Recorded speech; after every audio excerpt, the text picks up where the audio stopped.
მადლობა გადაცემაში მონაწილეობისთვის.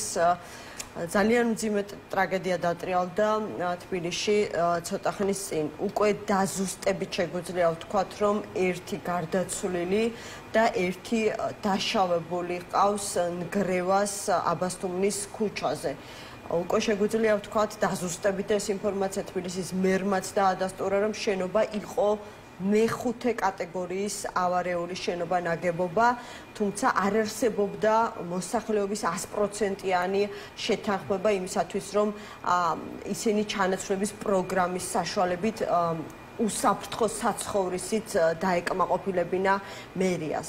რამდენიმე თვეში პოლიტიკური ბრძოლა სწორედ თვითმმართველობის არჩევნებისთვის უნდა გაიმართოს და ნაცვლად იმისა, რომ თუნდაც არჩევნებში მონაწილე ოპოზიციური ძალების თავაზობდნენ მოსახლეობას გამოსავალს ასეთი მძიმე სიტუაციიდან და კიდევ ერთხელ ვიტყვი, ეს არის დაზუსტებული ინფორმაცია. მხოლოდ დედაქალაქის მასშტაბით 4000 ასეთი ავარიული შენობა ნაგებობა, რომლის უმრავლესობაში, უდიდეს უმრავლესობაში ხალხი ცხოვრობს. ან ყოველდღიურად გარკვეულ დროს ატარებს. ეს არჩევნებიც არის ქცეული იმის განხილვის მთავარ, ასე ვთქვათ, პოლიგონად. უნდა მიიღოს არჩევნებში ოპოზიციამ მონაწილეობა, თუ არ უნდა მიიღოს.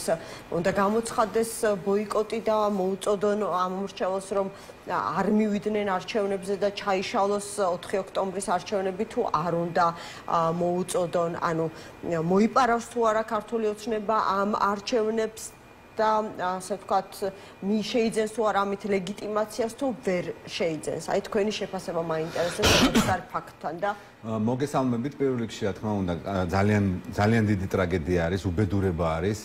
მე პირადად ვიცოდი, რომ ეს корпуსი იყო ავარიული, ძალიან სერიოზულად ავარიული, იმიტომ რომ არჩევნების პერიოდში და მანამდეც ახლა ჩვენ ხშირი შეხება გვაქვს, ჩვენი ორგანიზაციები გვაქვს, ადგილობრივი ორგანიზაციები, ჩვენ მქონდა ინფორმაცია ამ корпуსის შესახებ.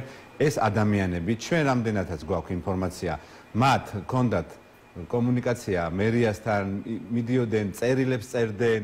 ანუ დღეს ახლა მერმა რაც გააკეთა, ესეთი უპასუხისმგებლო განცხადება, რომელიც გაურბის პასუხისმგებლობას და ეს მან უნდა იცოდეს, რომ ახლა მე არ მინდა ბევრი რაღაცის ესეთი დამძიმება ამ ამბავზე. პირადად მისი პასუხისმგებლობაა, იმიტომ რომ იმ მინიმუმ არ უნდა ყოფილიყო ვაჭრობა. ახლა ამაზე ხო თან ხვდებით. შენ როცა იცი რომ მეხუთე კატეგორია არის, ინგრევა, ჯერ ესეთ დროს არსებობს ცალკე კანონები, არსებობს ცალკე დადგენილებები, როდესაც ესეთი რისკი არის და სიცოცხლის რისკი შემცვლელი არის, სახელმწიფოს აქვს იმის უფლება, რომ ადამიანები გაიყვანოს. შეიძლება ვიღაცა ეწინააღმდეგებოს, მაგრამ აქვს ამის უფლება. არ არსებობს ესეთი, მას